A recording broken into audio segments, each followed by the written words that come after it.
Forge, Chapter 41. By the time I brought the wood in, Isabel had loaded the tray with a teapot and 3 cups and saucers. For Misters Bellingham, Dana, and Folsom, she said as I picked it up, top of the stairs to the right. My jumbled cognitions of horror and despair left me speechless. All I could do was nod. I carried the tray to the gentleman's bedchamber and knocked before the meeting, or before entering. The dim light of this single candle left most of the small room in shadows, but I could see the bed was intended for 2 bodies and contained 3. Valley Forge was so crowded even congressmen had to bunk together.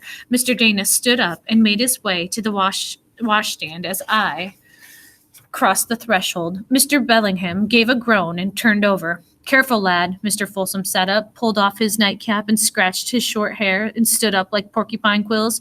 Not much room for stepping. Not much, sir. I picked my way through the confusion of boots, trunks, chairs, and discarded clothing on the floor.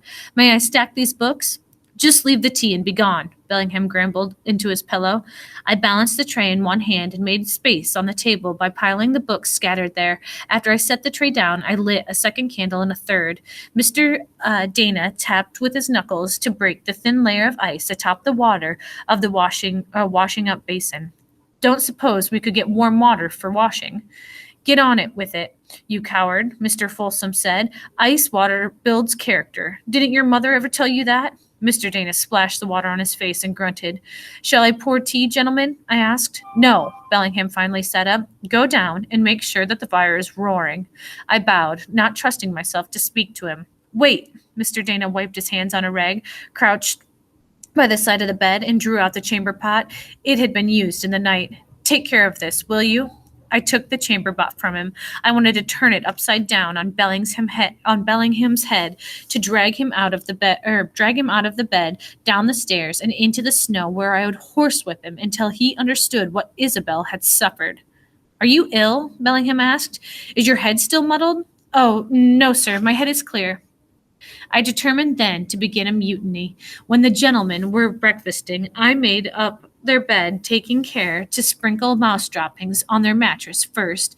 I emptied the chamber pots, but did not rinse it clean before I replaced it under the bed.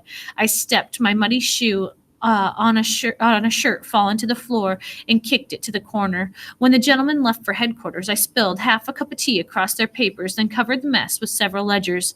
I closed the fireplace flue and made to make work of the dining room smoky. Then complained about it to Gideon, who opened the flue and all the windows and to air out the room. When the gentlemen returned for their dinner, they had to eat with their coats and gloves on, for it was cold inside as out. Gideon received a scolding for this, which was an unexpected bonus for me. I continued my insurrection for several days, all the while plotting my escape. The iron collar around Isabel's neck meant that I would have to escape first, then find a foolproof way to cast off the collar and take her with me. I ate all of the food I could hold at every meal to strengthen myself before running. Breakfast was 2 bowls of porridge and bread topped with molasses and butter. Dinner and suppers always had some sort of roasted or stewed meat and plenty of turnips. Mrs. Cook took pleasure in my appetite and baked 2 apple pies for me. I tasted guilt whenever I thought of Ebenezer and the others, but I ate until my belly ached. I prepared Bellingham's clothes for the general's birthday celebration with great care.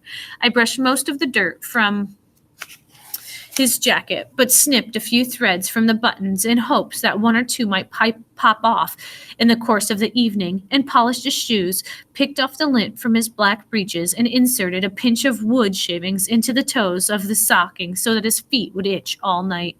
Once I finished dressing him, Bellingham said he wanted me to lead his horse to headquarters. Mr. Folsom frowned as he heard this, surprised perhaps that Bellingham was vain enough to parade his wealth before the general. I was dismayed. I had not thought he would require me. My plan was to wait a few hours, tell Gideon I had a belly complaint, and I would be spending the night in the privy, and run as fast as I could until dawn. When the gentlemen were all mounted, Bellingham waved the others ahead. Once we were out of sight, he said, "All right, Curzon, walk on." I took the horse's reins and gently pulled so that she walked alongside of me. The falling rain was on the edge of the turning into ice. I raised the lantern so I could better see the road. "How do you find Isabel?" Bellingham asked after a mile of walking. His voice both startled, or his voice startled both the horse and me. I slowed until she calmed some, then resumed my pace. Isabel seems fine enough. Gideon tells me that she showed you her collar, he said, a half mile later. Did she? Yes, sir. She's quite good with a needle, he said, much too valuable to let slip away. You're a wise man of business, sir. Don't mock me, he snapped. Stop the horse. I tugged on the reins. The horse halted and snorted, her breath turning to a frosty smoke. When we were close enough to the bridge to hear faint sounds of hammers pounding in the artisans' workshops, my patience is at an end, Curzon. Did you think I wouldn't know who ruined the reports on the table, turned the dining room into a smokehouse, and muddied my best shirt? What's next? Serving me curdled milk? Poison? No, sir. I thought not, because you're running away tonight, correct? Gideon. Allow me to explain a few things. I purchased Isabel for my wife's use, but then Lorna died. When I realized how much I would earn from the girl's sewing skills, I decided to keep her, though she has a troublesome inclination to run away. She's valuable, as are you, except for the rebellious notions that have infected your mind. I will kill you slowly, I thought. He dug in his heels into the mare's flanks. Walk on, Curzon. I do not want to greet the general looking like I just climbed out of the river. I took the horse's reins again and concentrated on placing one foot in front of the other. Everything is a trade, you know. Even between a master and a servant, Bellingham said.